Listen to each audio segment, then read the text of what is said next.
Alcalá tuvo la primera universidad planificada del mundo. La ciudad de Alcalá vio nacer a Cervantes. Alcalá, esa Civitas Dei, la ciudad de Dios, fue exportado su contexto a América. Es, por tanto, una ciudad prototipo e ideal en el Renacimiento, hasta el extremo que, gracias a su universidad, se la conoce en todo el mundo y además y con idea general en todo el mundo, lo repito, porque Alcalá y la universidad forman un todo cultural. Huellas de nuestro tiempo presenta hoy el tema La Universidad de Alcalá de Henares.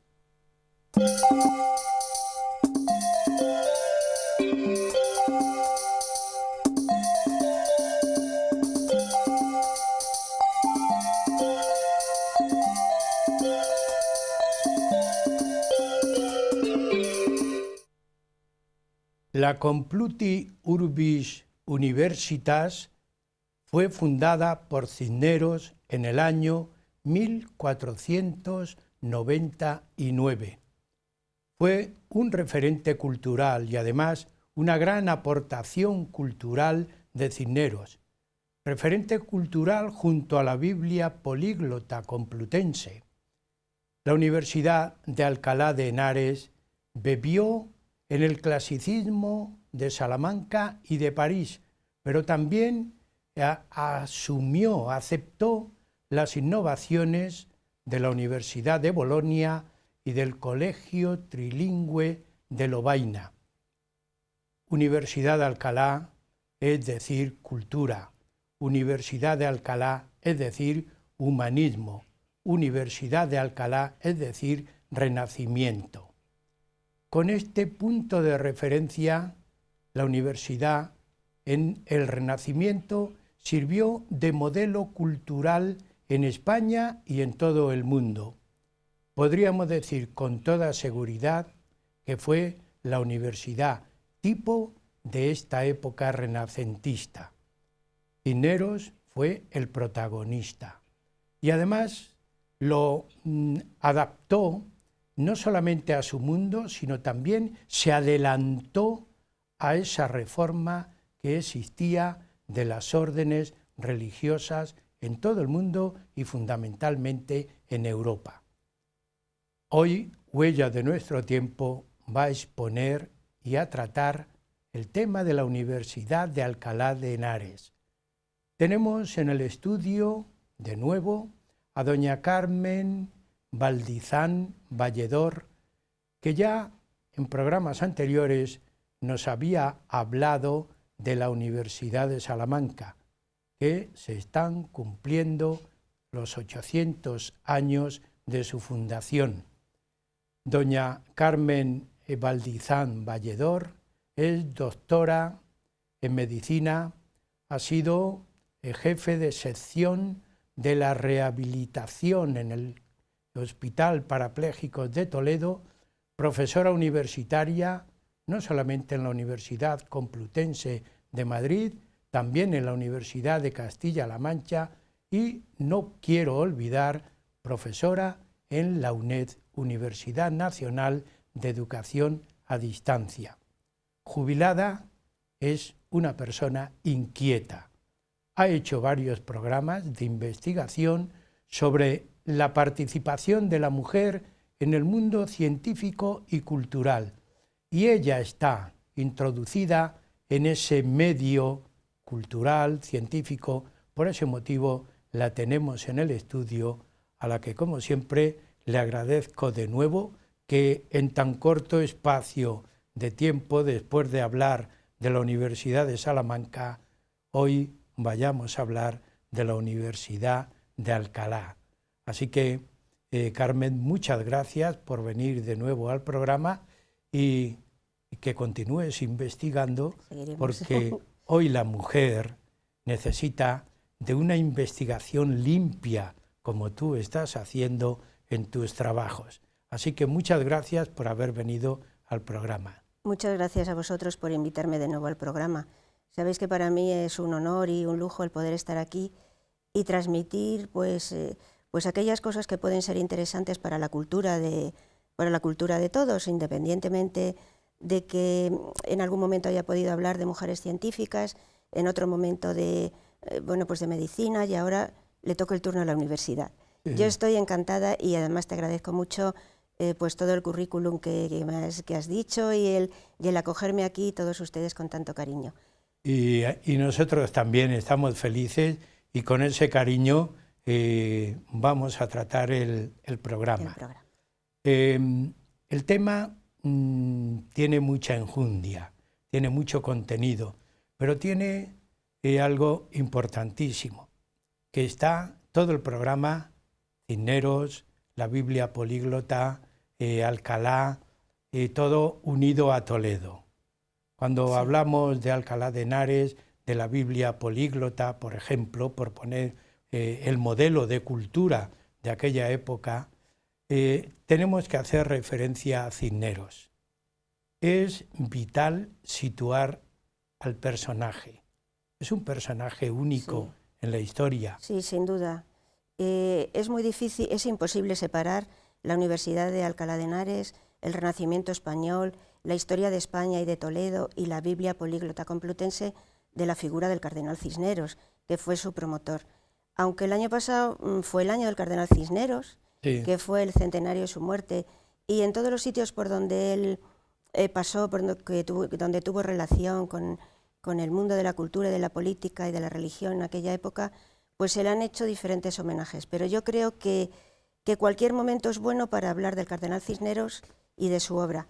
Es un poco, bueno, no complicado, pero sí de alguna manera hay que estructurar el programa, hablando primero del cardenal Cisneros, de su personalidad, de cómo hizo la Universidad de Alcalá de Henares, por qué la hizo y lo que fue la universidad y cómo evolucionó posteriormente, pues a partir del año 1800, y cómo después se ha recuperado, o sea, la evolución que ha tenido la universidad desde su creación.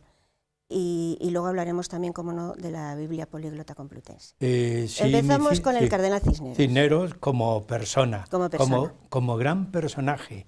Le podemos tratar desde muchos puntos de vista. A nosotros nos interesa hoy más, fundamentalmente, como religioso, cultural, como impulsor de la cultura. Tuvo una visión de la vida universitaria que no ha tenido otro personaje. Pero todo esto él lo vivió. Hacemos una breve biografía de él. Fue uno de los grandes personajes de la historia de España, no cabe ninguna duda. Le llaman también el príncipe del Renacimiento. Fue un hombre del Renacimiento. Fue una persona que estuvo entre la Edad Media y la Edad Moderna y tuvo cargos de muchísima responsabilidad en la historia de España. Él nació en 1436 en Torrelaguna y era hijo de hidalgos pobres. Estudió en Roa, posteriormente estudió en Alcalá de Henares, donde había, como decíamos el otro día, un studium generale, que siempre ha sido previo a las universidades, y después fue a estudiar al Colegio de San Bartolomé de Salamanca, que también hacíamos referencia el día que hablé de Salamanca. Él en Salamanca estudió gramática y estudió también la Biblia. Posteriormente fue a Roma, donde se ordenó sacerdote. Después pasó a Uceda, ahí tuvo problemas con el cardenal, con el arzobispo Carrillo, y se trasladó, que le encarceló. Después también estuvo en Sigüenza, y luego él tuvo no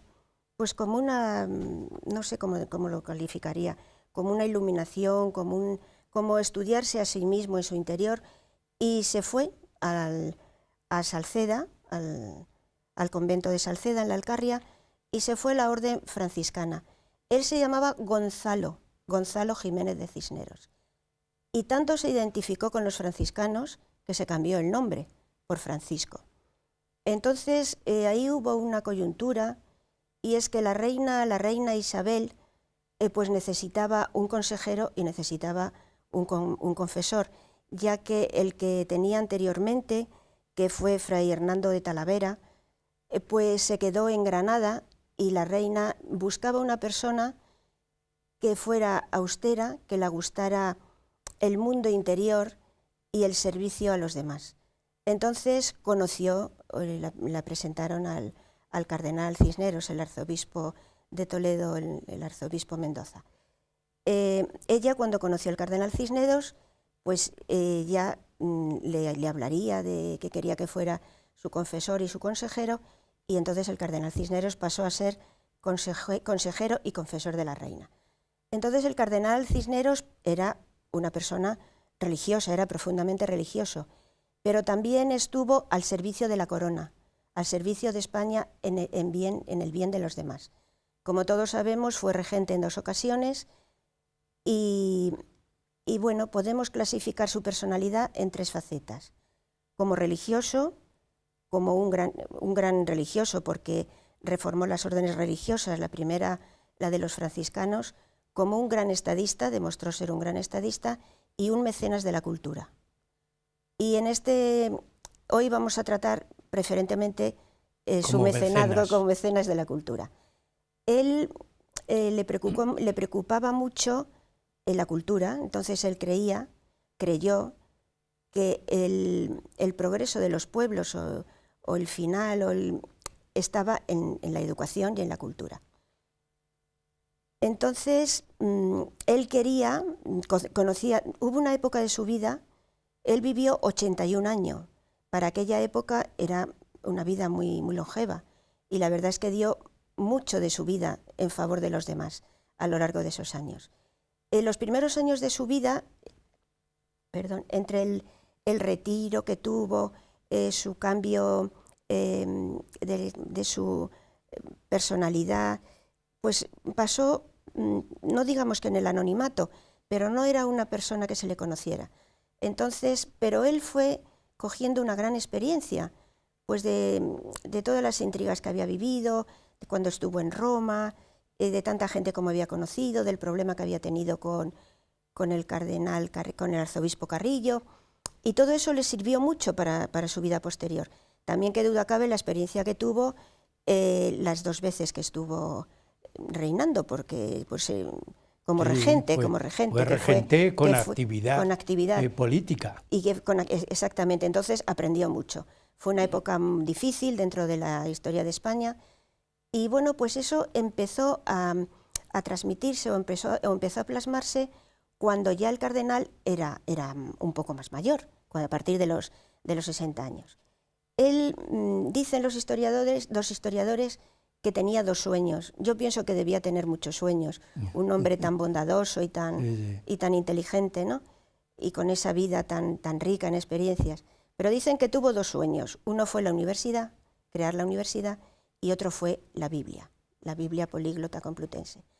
Estas 2 entidades no hubieran existido si no hubiera existido el cardenal Cisneros, y si el cardenal Cisneros no hubiera sido como era, de interesarse por la cultura y por los demás. Entonces ya llegamos a la creación de la universidad. Ese primer sueño de fundación de la universidad, él venía desde Salamanca ya, desde sus estudios, concibiendo la idea de fundar algo que diera realce a la cultura de la época, pero también apoyado por los Reyes Católicos. Podemos decir, Carmen, que es una referencia cultural la época de los Reyes Católicos para España, me refiero. Sin ninguna duda. Para España y para todo el mundo, pero fundamentalmente para España.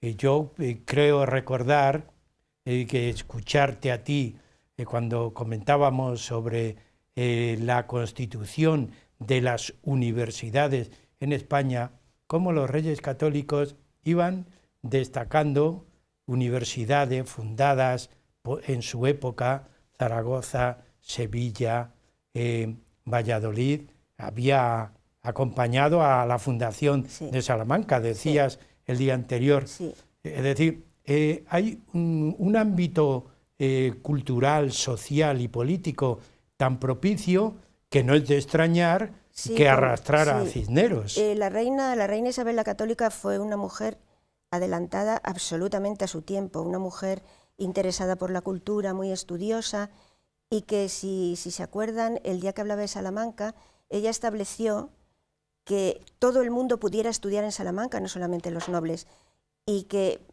tuvieran 10 años de estudios, y que la gente que se formaba en la Universidad de Salamanca pudiera formar parte del reino, del gobierno del reino. Pero antes de entrar de lleno con la universidad, me gustaría 2 cosas que para mí fueron muy importantes que hizo el cardenal Cisneros. En aquella época, me imagino que lo haría cuando estaba de regente, en aquella época la gente no tenían apellidos, tenían, o bien se les conocía con la profesión que tuvieran, o del pueblo de donde procedían, no tenían apellidos. Entonces, cuando había un pleito, digamos, de lo que fuera, era muy complicado, porque no se podía reunir a la familia, digamos. Entonces él dio la ley de que todos tuvieran el apellido del padre, y ese apellido fuera ya para toda la familia. En realidad hizo el primer carnet de identidad, o la primera persona y la primera vez que se generó un apellido para todos. Y Carmen, no habíamos oído el DNI nunca ahí, bueno, como punto de referencia como de punto inicio. De referencia. Y otra cosa también muy importante que él hizo para los frailes y para las personas, pero empezó con los frailes, él pensó que cuando los frailes terminaran su vida activa, que ya fueran mayores y no pudieran trabajar, pues se quedaban sin sueldo. ¿Y de qué iban a vivir? Entonces él estableció también una paga para los frailes. Y a mí me parece a nivel social algo magnífico, porque sigue en vigencia hoy día. Pues, o sea, fue como el primer paso para establecer una pensión para que las personas mayores pudieran tener una vida digna. Si te parece, con esta introducción tan maravillosa, ¿por qué funda en la Universidad de Alcalá de Henares la Complutum? Bueno, primero hablamos un poco de Alcalá y por qué la fundó en Alcalá. Eso es, ¿por qué eligió Alcalá? Bueno, Alcalá, como sabéis, pertenece a la Comunidad de Madrid, ante la provincia de Madrid, y está situado a unos 40 kilómetros de Madrid. Fue creada en el siglo I después de Jesucristo por los romanos, que la llamaban Complutum. Complutum quiere decir confluencia de 2 ríos. Después, en la invasión, cuando los árabes la llamaron Alcalá. Sí. Luego, cuando en la Edad Media convivieron, igual que en Toledo, 3 culturas en Alcalá, exactamente igual que en Toledo. Alcalá era una ciudad que pertenecía a la archidiócesis de Toledo, y era donde iban pues los obispos, los arzobispos. Cuando tenían una reunión iban a Alcalá. Sí. Y también de veraneo. Y también iban de veraneo a Alcalá, de vacaciones iban a Alcalá. Sí. Entonces Cisneros pensó que era el lugar ideal para hacer una universidad. Y bueno, pues allí planteó el hacer una universidad. Aparte que ya estaba desde Sancho IV un estudium generale, que era el inicio de todas las universidades españolas, como ya hemos dicho. Entonces él pidió al Papa Alejandro VI la bula, que era imprescindible para hacer una universidad, y el Papa le dio varias bulas. Y fue la tercera universidad española, la primera fue la de Salamanca, como dijimos, la segunda la de Valladolid y la tercera la de Alcalá. La de Valladolid fue en el año 1241 y la de Alcalá en 1499. Él, antes de que el Papa Alejandro VI le otorgara las bulas, él ya había previsto el comprar terrenos para hacer lo que él llamaba Civitas Dei, la ciudad de Dios, la ciudad de la cultura, una ciudad universitaria. Cuando ya el Papa le dio las bulas, él ya tenía pensado todo lo que iba a hacer. Y como tenía posibilidades económicas, pues empezó su obra. Fue tan importante la Universidad de Alcalá que allí estuvo Francisco I, rey de Francia, estuvo unos días prisionero. Y cuando vio pues la obra tan inmensa del cardenal Cisneros allí, pues dijo, Ese sería un plano de la Civitas Dei, lo que él quiso hacer y lo hizo. Que como tú muy bien has comentado, eso es la ciudad universitaria. Como tú muy bien has comentado, pues luego sirvió de ejemplo, fue la primera ciudad universitaria que se hizo en Europa, en el mundo, y luego sirvió de ejemplo para, bueno, pues para otras ciudades y otros países, ¿no? Para otras ciudades universitarias. Vuelvo al rey Francisco I, que dijo que un solo fraile había logrado hacer en Alcalá lo que en Francia no había hecho una generación de reyes. Bueno, creo que ahí lo define todo. No se cedió. Que eso lo define todo. Lo dijo adecuadamente y oportunamente. Un solo fraile hizo mucho más que toda una generación de reyes en Francia. Toda una dinastía en Francia. No, ensalzó la figura de Cisneros y la obra de Cisneros. Y la obra de Cisneros. Entonces se llama Universidad Cisneriana, porque la hizo Cisneros, y Complutense, porque es el gentilicio de Alcalá de Henares, derivado del nombre Complutum, del nombre de los romanos. Ese es el logo que han puesto. Bueno, el logo es moderno de la Universidad que de luego Alcalá. hablarás. Pero bueno, se puede analizar, ahí lo tenemos. El escudo de armas del cardenal Cisneros. El capelo cardenalicio, la cruz, los cisnes. Y 2 cisnes. Los cisnes blancos. El primer colegio mayor que hizo fue el colegio de San Ildefonso. No sé si ya han puesto. Bueno, el colegio de San Ildefonso. Que fue. La fachada, que en este momento.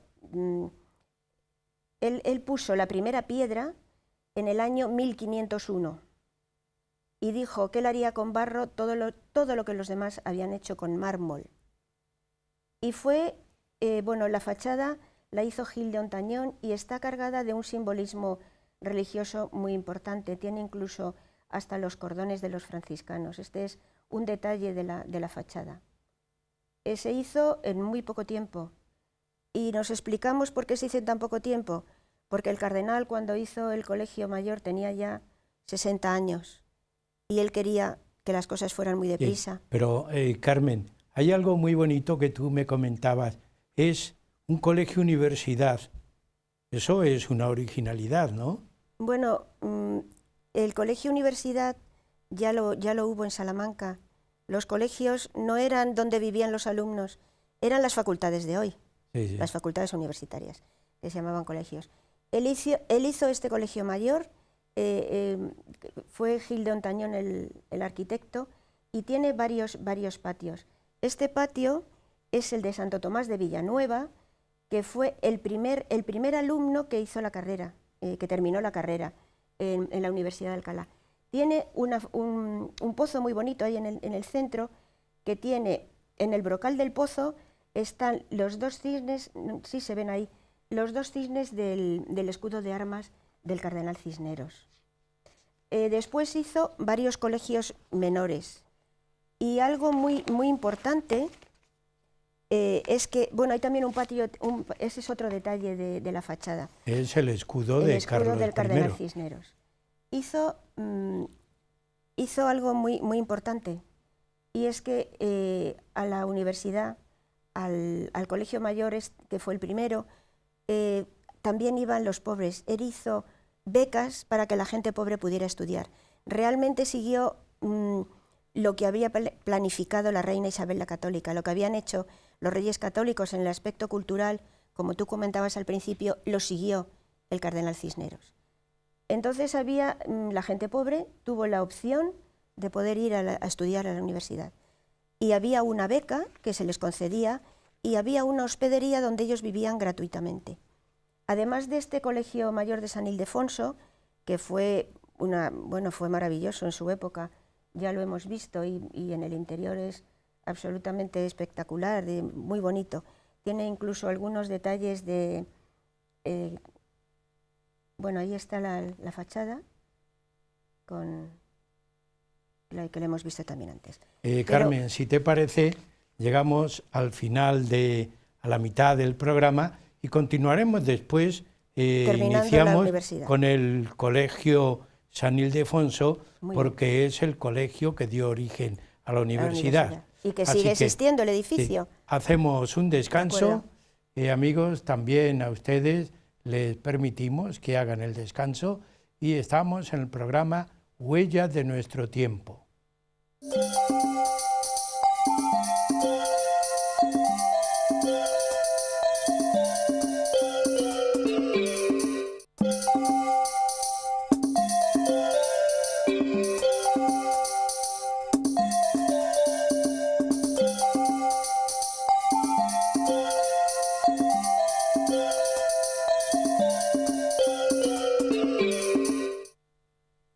Continuamos en el programa Huellas de nuestro tiempo, que estamos exponiendo todo el desarrollo, fundación, contenido de la Universidad de Alcalá de Henares, que en el año 1499, concretamente el 13 de abril, el cardenal Cisneros fundó la universidad. Tenemos en el programa a doña Carmen Valdizán Valledor, que nos está exponiendo todos los acontecimientos que iniciaron la fundación de la universidad. Y en esta segunda parte nos va a hablar, además del contenido, de todo ese desarrollo histórico que tuvo la universidad hasta la época actual. Nos habíamos quedado en el Colegio de San Ildefonso como base, fundamento de la universidad. ¿Qué materias, qué asignaturas, qué estudios? Porque allí iban todos los clérigos a formarse. Tenían una idea, para mí, Carmen, que tú también eres partícipe de esta idea porque me la has transmitido a mí, que los sacerdotes tuvieran un gran periodo de formación, porque tienen que enseñar. Exactamente. Es decir, que iban a Alcalá a aprender, a formarse. Sí. Podemos decir que es el primer gran seminario. Sin duda, sin duda. Bien. Él hizo, hizo muy poquito, muy breve. Voy a decir que no solo que este fue el primer colegio mayor, pero luego hizo varios colegios menores, que lo voy a leer porque es mucho más rápido y además así no hay ningún temor a equivocarse. Hizo el Colegio de San Pedro y San Pablo, único vinculado a una orden religiosa, la franciscana, que él era fundador. El Colegio de la Madre de Dios, conocido como el Colegio de los Teólogos, para estudiar teología, aunque también se destacaron en él los estudios de medicina. El Colegio de Santa Catalina, conocido como el de los artistas, bachilleres en arte, donde se estudiaba la física de Aristóteles. El Colegio de Santa Balbina, conocido como el de los lógicos, porque cursaban, claro, lógica y otras filosofías. Y los colegios de San Eugenio y San Isidoro, que era el de los gramáticos, que luego se fundieron en uno solo llamado de San Ambrosio. Estos fueron los colegios que él hizo, pero él hizo la Universidad de Alcalá de Henares, preferentemente, como muy bien has dicho, para estudiar el humanismo cristiano y la teología. Fue una universidad fundamentalmente teológica. Él tuvo tres objetivos. El primero religioso, para que los religiosos, los sacerdotes, fueran a formarse allí y fueran a adquirir pues, un grado de cultura que luego deberían transmitir al resto de los ciudadanos. Tuvo también una idea política en relación con lo que la Reina Católica había empezado para formar cualificados letrados y obispos para las estructuras del gobierno. Y tuvo un tercer objetivo, una tercera finalidad cultural, la adecuación de la teología a los principios de la antigüedad clásica. Él se preocupó desde el principio en estudiar la Biblia y en recabar todos los textos que había en todo el mundo en las diferentes lenguas que componían la Biblia. Es decir, un gran investigador. Exacto, y él ya estaba... investigador de la Biblia. De la Biblia. Él ya estaba reuniendo documentación para lo que fue su gran sueño, la Biblia políglota complutense. El segundo gran sueño, que le dejamos ahí aparcado, pero no olvidado. Pero no olvidado, exactamente. Entonces él también llamaba a expertos del mundo entero para que, bueno, pues para que tradujeran esos textos, para que expusieran sus teorías, y él lo que quería fundamentalmente era pues la cultura del pueblo, y regenerar en cierto modo pues el espíritu religioso que se había ido perdiendo. Hay una figura en el humanismo de aquella época, en el Renacimiento, pues que fue muy importante en Europa y que fue apoyada aquí en España por Carlos I y tuvo pues muchos seguidores, que fue Erasmo de Rotterdam. Entonces el cardenal Cisneros, muchos libros de Erasmo de Rotterdam se tradujeron en España. Entonces el cardenal Cisneros tenía conocimiento de esto y le invitó a que diera clases en la Universidad de Alcalá. Y él contestó, non placet Hispania, quiere decir que no le gustaba España, y no vino, y ya está. Sí. Entonces el cardenal era mucho Erasmo de Rotterdam, pero era un anti-España. Pues sí, pues por lo menos ahí lo demostró. Y la cultura no es anti nada. La cultura debe unir a las personas. Es universal, además. Y debe unir a las personas. Y esa era la idea que tenía el cardenal Cisneros y la que quería hacer con sus religiosos. Hubo un momento en que fue, pues aparte de que Alcalá de Henares, la ciudad, ha sido nombrada Patrimonio de la Humanidad gracias a la universidad y gracias a que allí nació Cervantes, que está el museo y la casa de Cervantes, pero la Universidad de Alcalá fue patrimonio universal y fue un foco de gran esplendor durante el Renacimiento. Carmen, antes había citado, cuando has enumerado los colegios menores, que recordamos que nos decías cuando expusiste el tema de Salamanca, que los menores son los que daban el título de bachiller. Sí, en Salamanca, pero aquí no, porque uno estaba para teología. Es decir, claro, las artes, las humanidades, exacto, sí, sí. La teología que se daba en esos colegios, pero menores no porque concedieran el bachiller solo, no, sino también los estudios superiores.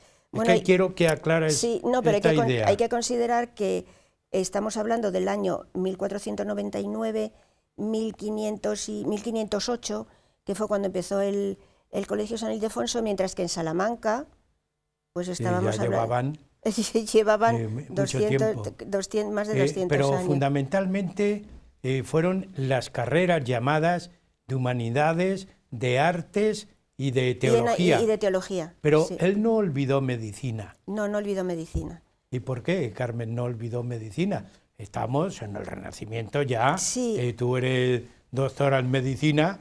Bueno, porque yo creo que también se mira por el bienestar de las personas, por curar la enfermedad, curar el dolor o mejorar el dolor. Entonces los médicos han existido desde que existe el hombre. No con ese título, pero el curar el dolor, el dar calidad de vida, el mejorar la salud de las personas ha existido siempre. Y él quería que en la universidad, en los colegios de medicina, en las facultades, fueran los mejores doctores, claro, los profesores y catedráticos. Es decir, él también daba valor al currículum. Claro, es que la única manera de, bueno, pues que una universidad sea pionera, pues es teniendo buenos profesores y buenos alumnos y siendo capaces de transmitir lo que hacen, porque si son muy buenos y están encerrados, pues no, hay que transmitir los conocimientos. Y él entendía que el conocimiento era, bueno, o la base del saber. Ahí tuvo a un personaje que me decías, Nebrija. Sí. Nebrija y la gramática. Sí me gustaría leer las personas que estudiaron en la Universidad de Alcalá. Estaba Nebrija. Nebrija fue también profesor de Salamanca y tuvo un papel muy importante. Bueno, fue la primera persona que hizo la gramática española y tuvo la feliz idea de regalar un libro de gramática a la reina Isabel la Católica, dedicado por él, y que decía que viera la reina que para que se entendieran todas las personas de su imperio en aquella época, que deberían hablar el mismo idioma. Y fue cuando la reina quitó el latín de la universidad y puso el español. Y la primera vez que al imponer a un emperador, el coronar a un emperador, la primera vez que se hizo en español fue a Carlos I. Siempre se hacía en otras lenguas, pero bueno, a Carlos I le coronaron en español emperador. Nebrija tuvo mucha importancia en la confección de la Biblia políglota complutense. Que ya hablaremos. Hemos dicho que no la olvidamos. Que no la olvidamos. Y Nebrija fue importantísimo, porque además él, no en Alcalá, sino en Salamanca, editó sus propios libros, su propia gramática y la vendió, y puso precio a su propia gramática. Y es un hombre que tampoco hay que olvidarlo, un hombre importantísimo en aquella época, y en la lengua española, sí. Importantísimo. Carmen, yo no quería tampoco olvidar, y me adelanto y te pido disculpas, a Beatriz Galindo, la latina. Sí, porque en Salamanca fue la primera, sí, que además era consejera y amiga de Isabel la Católica, y fue la que enseñó el latín a Isabel la Católica, y educó a todos los hijos de los reyes católicos. La reina se rodeó también de grandes personajes de la cultura. Por ese motivo tenía que fructificar en algún sitio todo esa idea, esa idea renacentista. Estamos hablando del Renacimiento, y que no le damos tanta importancia como tiene al matrimonio de los reyes católicos.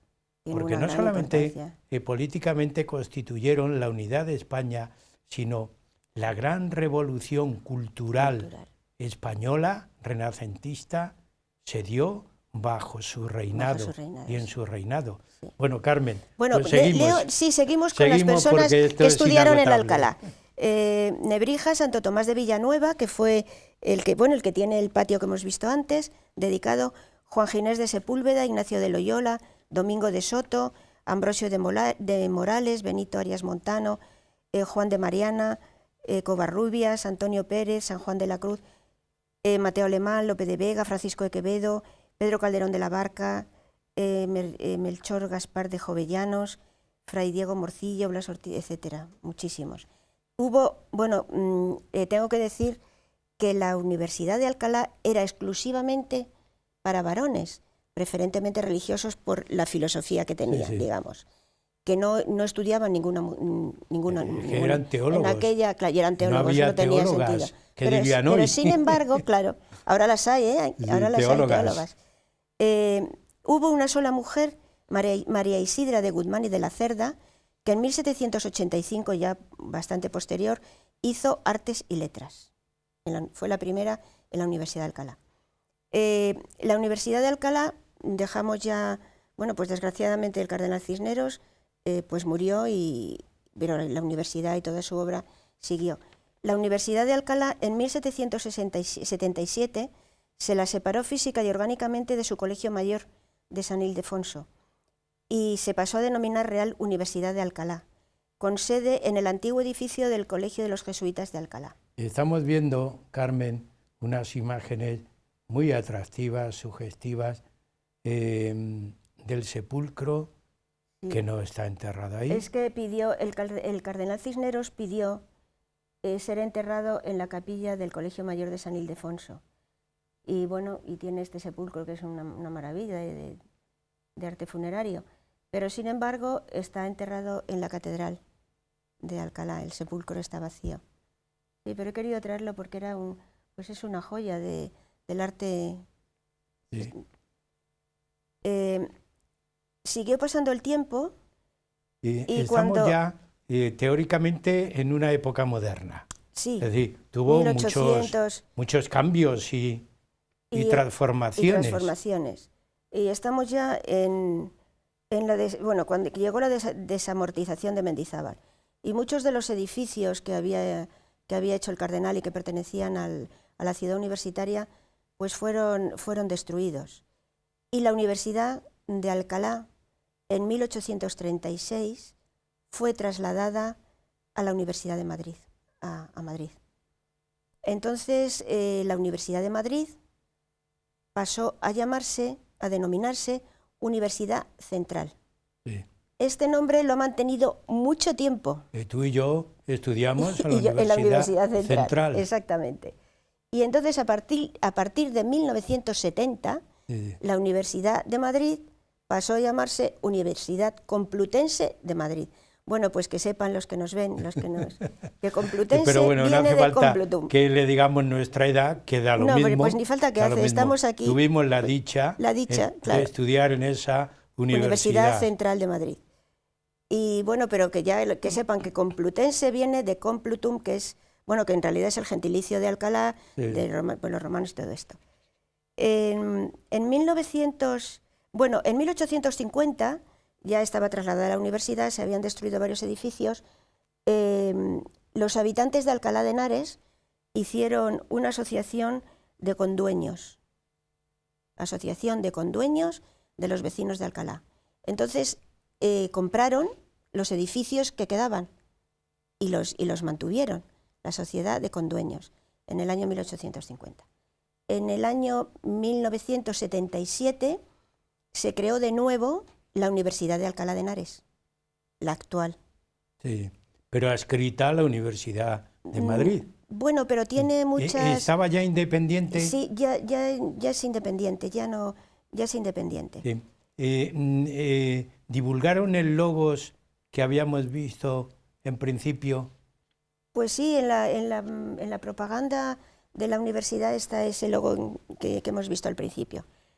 Y había Eso. Hay unas fotografías unas diapositivas del Paraninfo de la Universidad de Alcalá, que desde el año 1977 también, el 23 de abril, es una preciosidad, sí, el Paraninfo. Eso.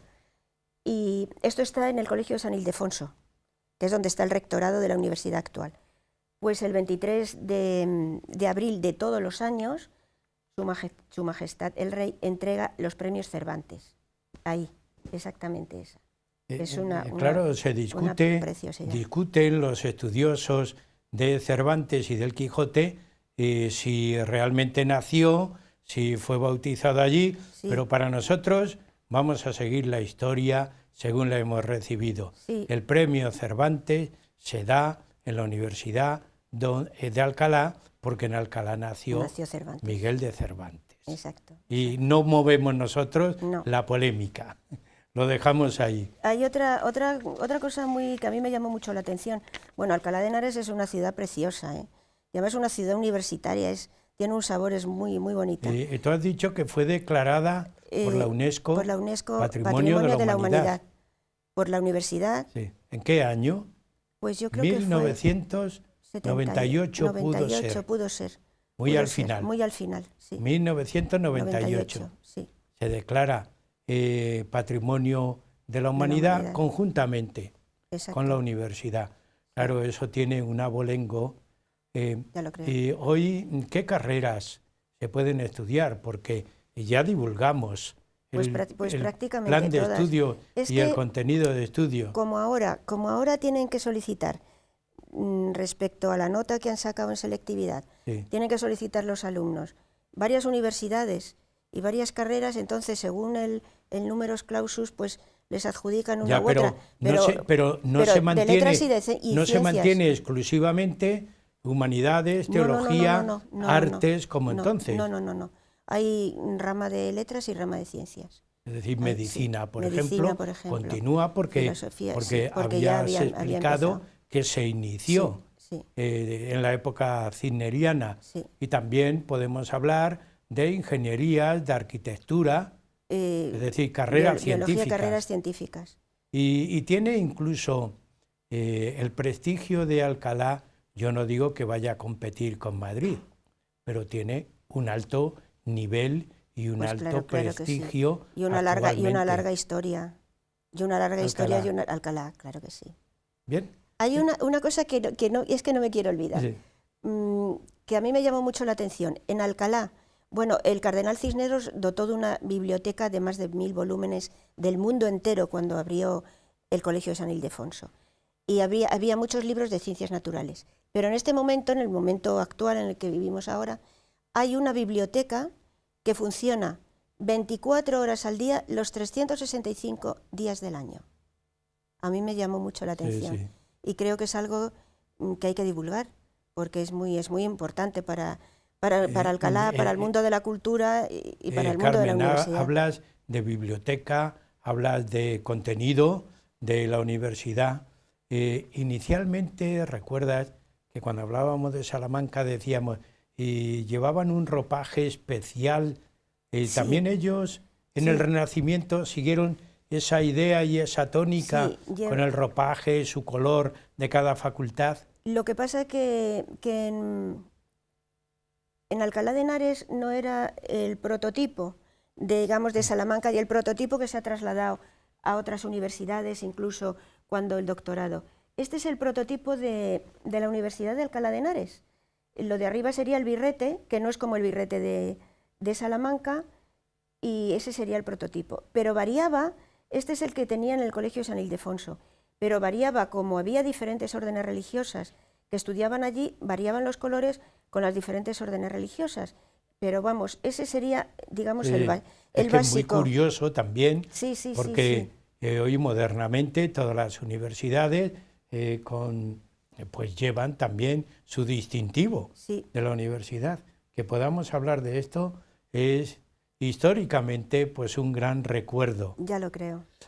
Carmen, estamos ya al final del programa y yo no quiero que olvidemos la Biblia Políglota Complutense. No, yo tampoco quiero olvidarla. Cisneros estudió, tú nos comentabas anteriormente que buscó documentos de la Biblia por todos los sitios, reproducciones, aunque mantuvo una idea, la Vulgata. Pues vamos a ver, es como el segundo gran sueño. Del primero hemos hablado ampliamente. No era cuestión en el programa de dedicar más tiempo a la Biblia, pero vale la pena hablar del segundo gran sueño de Cisneros.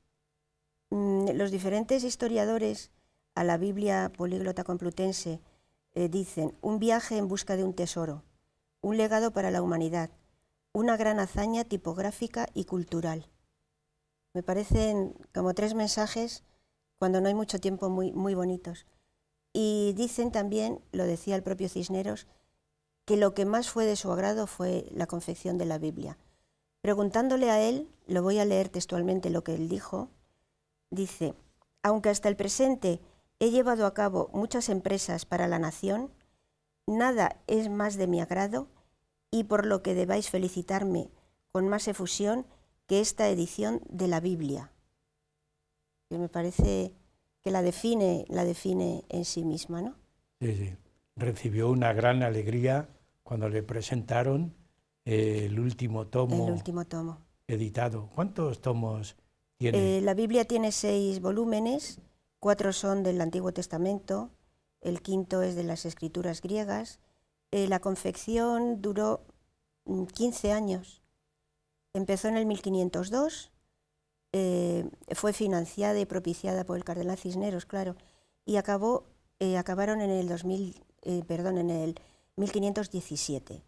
Pero no se pudo publicar hasta el 20, con lo cual el cardenal Cisneros no la vio. Pero Erasmo publicada. de Rotterdam ahí intervino negativamente, ¿no? Pues sí, muy negativamente, porque él hizo un volumen que además le apoyaron el rey, creo que era Maximiliano, y el papa de aquel momento, y le dieron un permiso para que durante 4 años estuviera a la venta o estuviera circulando de la Biblia. De la Biblia.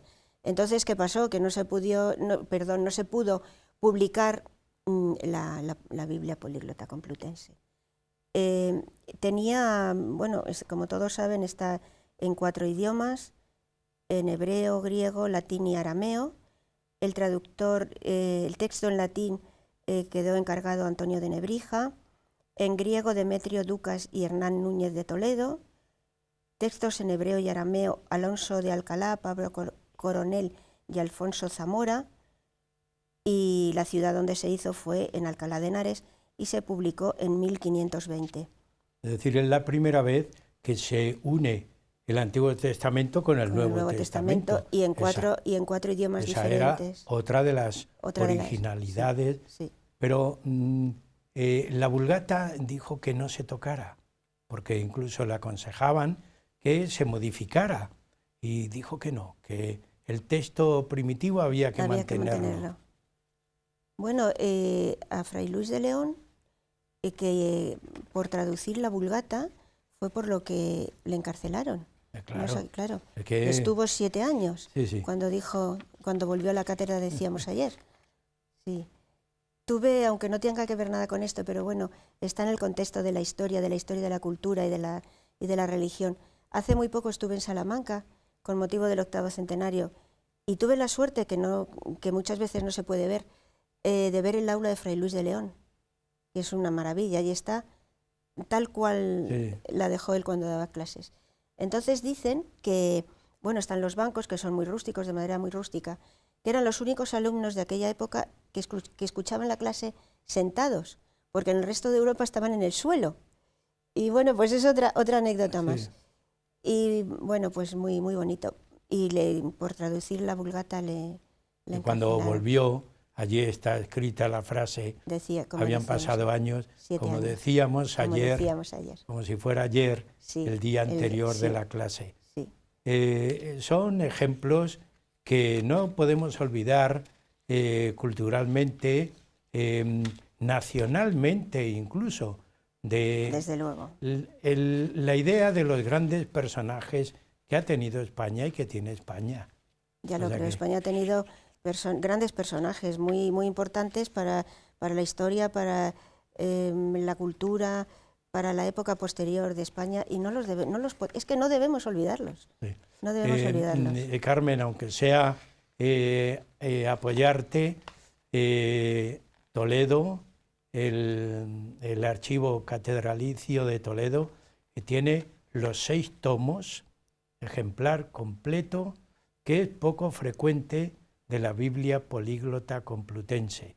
Tuvimos la suerte de tener a los archiveros en el programa, que hicieron un programa sobre este Biblia, contenido, y así lo expresaron, porque se hicieron 600 ejemplares distribuidos por todo el mundo, y contaban ellos como anécdota que uno de esos ejemplares que iba a Italia, en un barco, por supuesto, en aquella época se iba mucho por mar, que tuvo un naufragio y se perdió el ejemplar. Qué pena. Es decir, que tener los 6 ejemplares completos, como tiene la catedral, es un privilegio también. Bueno, es que la Catedral de Toledo es una joya auténtica. Así que, todo. Carmen, y nuestros telespectadores nos tienen que disculpar porque recordamos y repetimos cosas tan entrañables como esta que acabamos de expresar,